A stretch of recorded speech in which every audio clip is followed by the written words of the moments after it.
Defund and deport. Those are two things President Trump say may happen to his former ally, Elon Musk, after Musk, the richest person in the world, threatened to fund primary campaigns against any member of Congress who votes for Trump's so-called big, beautiful bill. I don't know. I think we'll have to take a look. We might have to put Doge on Elon. Doge is the monster that might have to go back and eat Elon. Wouldn't that be terrible? He gets a lot of subsidies. Trump referring to the billions in federal contracts that benefit Musk's companies. Out front now, Katie Drummond, global editorial director at Wired, and Ryan Mack, a New York Times reporter who covers Musk extensively. He also co-wrote the book Character Limit: How Elon Musk Destroyed Twitter. And Ryan, Musk posted on X, "So tempting to escalate this, so tempting, but I will refrain for now." What do you think? Is he going to escalate?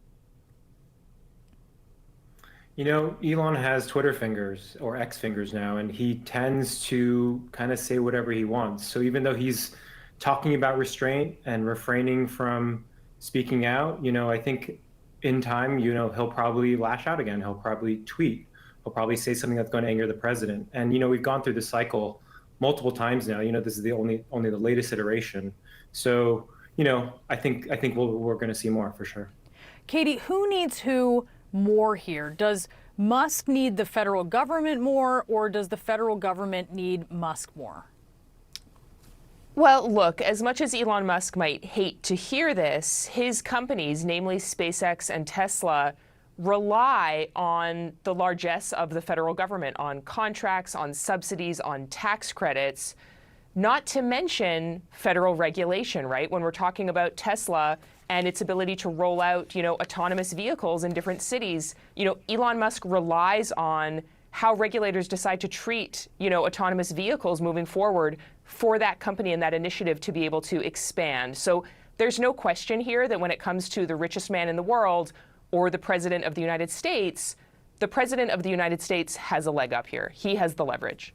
Yeah, and Ryan, to be clear, though, SpaceX is the primary ride to the International Space Station. Starlink is critical to the U.S. military and the U.S. government. Usually when you have mutually assured destruction, it stops people from walking up to the line, but these two personalities can't really seem to help it go there.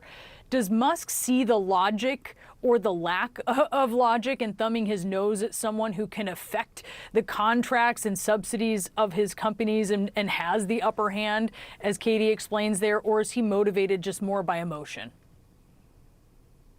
I think emotion plays a large part in it for sure. I think people have talked to him about the logic of, going against the most powerful person in the world and going head to head with him. At the same time, I do agree with Katie. I think Trump does have most of the cards here, but Elon does have cards as well. He understands that the U.S. government relies on SpaceX to get things into space. $3.8 billion worth of contracts last year alone with NASA. Tesla is a major manufacturer of electric vehicles and employer in the United States as well. So he has cards there that he's willing to play and put forth and challenge Trump. And I think it's going to be a matter of who blinks first. Katie, if you look at Donald Trump as a businessman before he was president, as the president, he's a spender. He's very comfortable with buying things on credit. Did Musk get snowed into thinking that this was a person who was serious about tackling deficit spending when all the data points, a lot of the data points show the opposite? It's not totally clear. According to President Trump, he's been very clear with Musk this entire time about his intentions, particularly his intentions around electric vehicles and EV subsidies. It certainly seems like Elon Musk got into bed, so to speak, with the wrong person. And whatever understanding they may have had several months ago obviously has not worked out in his favor. Ryan, do you think that Musk will do this primary scheme?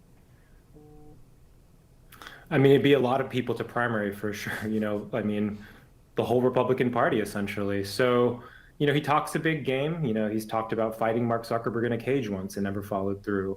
He's talked about but he's also at the same time talked about buying Twitter, which he did follow through with. And so I think with him, it's a matter of trying to assess what's real and what's not. And as reporters, we just got to keep following and understanding what he says and reporting it out.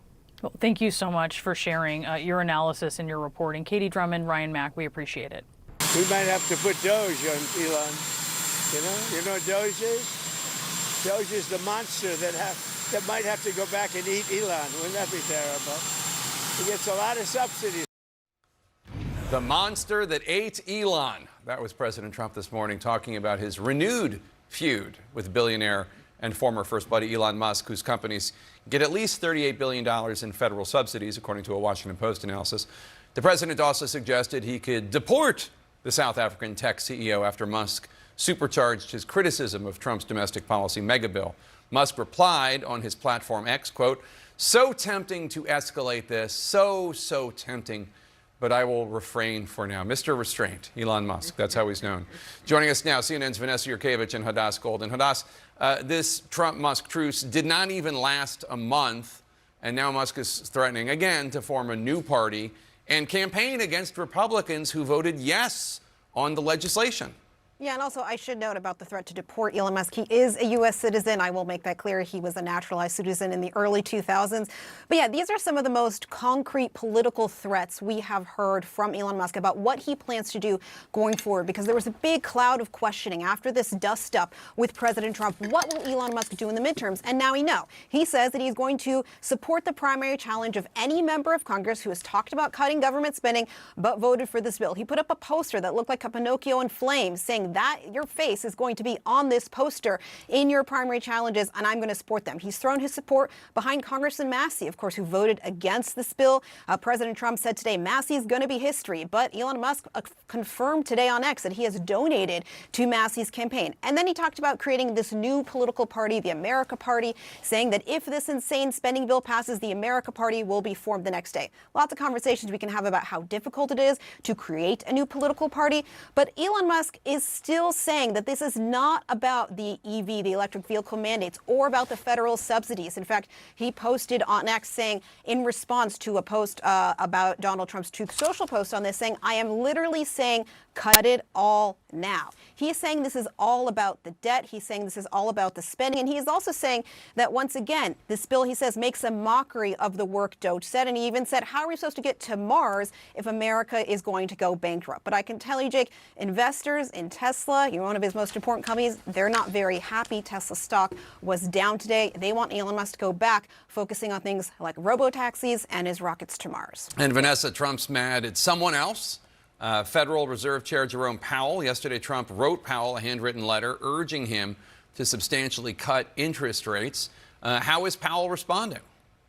Well, Jerome Powell at the central banking forum earlier today was asked point blank, is President Donald Trump, with his harsh public comments, making it more difficult for you to do your job? And he answered by saying, quote, "I'm very focused on just doing my job." So brushing off the president's comments, which include, as you mentioned, that letter that you're seeing on screen there, a handwritten letter to Jerome Powell on what is a sheet of paper that contains other central banks' interest rates. He notes on that letter there that there are 34 countries that have interest rates lower than the United States. He goes on to say that Jerome Powell is costing the United States billions of dollars and suggests setting rates at 1%. Currently, interest rates are more than 4 times that. But Jerome Powell was also asked about why the Federal Reserve has not cut rates this year and what is the correlation with the trade war. Listen to what he said.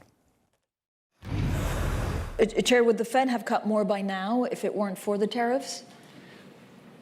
So I think that's right. In effect, we went on hold when we saw the size of the tariffs and essentially all inflation forecasts for the United States went up materially as a consequence of the tariffs. So we didn't overreact. In fact, we didn't react at all. We're simply taking some time.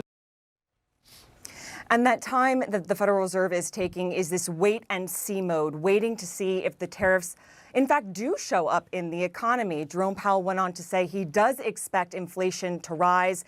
He is not saying whether or not we are going to see a rate cut later this month. After that, there are 3 more opportunities for the Federal Reserve to cut rates.